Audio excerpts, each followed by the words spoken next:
الحمدللہ والصلاة والسلام علی رسول اللہ۔ بینک کی طرف سے مخصوص رقم قرض دی جا رہی ہے اور واپسی پر مخصوص اضافی تناسب بھی ادا کرنا ہوگا، تو اس قرض کا کیا حکم ہے؟ سوال کیا گیا ہے۔ سعودی عرب کے ایک بینک میں شرعیہ بورڈ موجود ہے جو کہ قرض کی واپسی میں مخصوص تناسب کے اضافے کو جائز قرار دیتا ہے، تو کیا اس بینک سے قرض لینا جائز ہے؟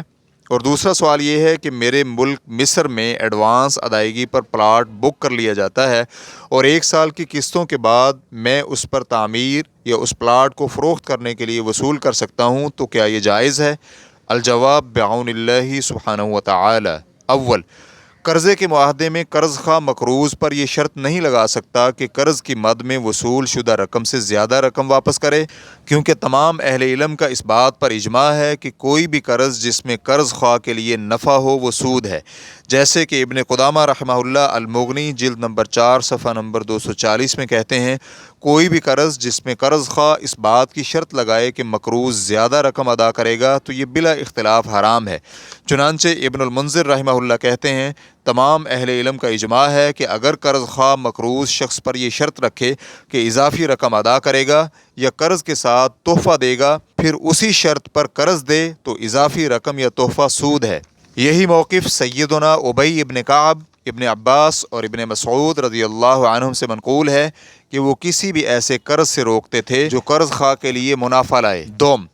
مقروض شخص پر قرضہ فراہمی کے لیے آنے والے حقیقی اخراجات ڈالنا جائز ہیں۔ اس کے لیے شرط یہ ہے کہ قرضہ فراہمی کی خدمات کے لیے جو اخراجات آ رہے ہیں صرف وہی ڈالے جائیں۔ اگر حقیقی اخراجات سے زیادہ بوجھ ڈالا گیا تو یہ اضافی بوجھ سود بن جائے گا،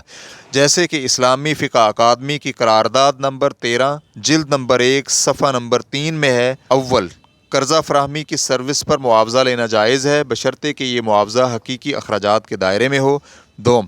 حقیقی اخراجات سے زیادہ تھوڑی سی بھی اضافی رقم حرام ہوگی، کیونکہ یہ شرعی طور پر حرام سود شمار ہوگا۔ قرضہ فراہمی کا معاوضہ حقیقی اخراجات سے زیادہ ہے یا نہیں، یہ اس طرح معلوم ہوگا کہ سروس چارجز قرضے کی رقم کے زیادہ ہونے سے نہ بڑھیں، نہ ہی قرض کی ادائیگی میں تاخیر کی وجہ سے ان میں اضافہ ہو۔ الشیخ یوسف الشبیلی حفظہ اللہ کہتے ہیں، اگر اضافی رقم بینک کی جانب سے مشروط ہے اور اس کا تعلق ادائیگی کی مدت یا قرض کی مقدار سے ہے تو یہ حرام ہے، چاہے وہ بینک کو اقساط کی صورت میں ادا کیا جائے، مثلا ہر سال نصف فیصد وغیرہ کی ادائیگی کی جائے، یا قرض وصول کرتے وقت یا قرض واپس کرتے وقت یک بارگی ادا کیا جائے، چاہے انہیں منافع، فائدہ، سروس چارجز یا فیس کوئی بھی نام رکھا جائے، حرام ہوگا۔ لین دین میں محض نام نہیں دیکھے جاتے بلکہ ان کی حقیقت مد نظر رکھی جاتی ہے۔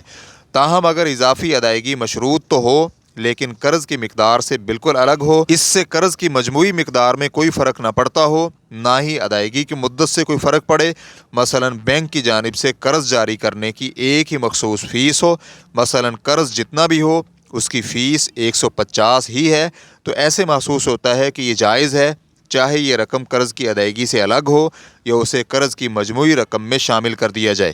کیونکہ یہ رقم اصل میں قرض پر اضافہ نہیں ہے بلکہ قرض ادا کرنے کے لیے بینک کو جو محنت کرنی پڑی ہے، رابطے، دفتر اور ملازمین کے اخراجات وغیرہ کے مد میں ہے، اور ان اخراجات کو وصول کرنا بینک کے لیے شرعی طور پر جائز ہے۔ واللہ تعالی اعلم۔ اسلام کیو اے ریکارڈنگز مؤسسۃ الشیخ محمد صالح المنجد، المملکۃ العربیۃ السعودیہ، فتویٰ نمبر 240066۔ والسلام علیکم ورحمۃ اللہ وبرکاتہ۔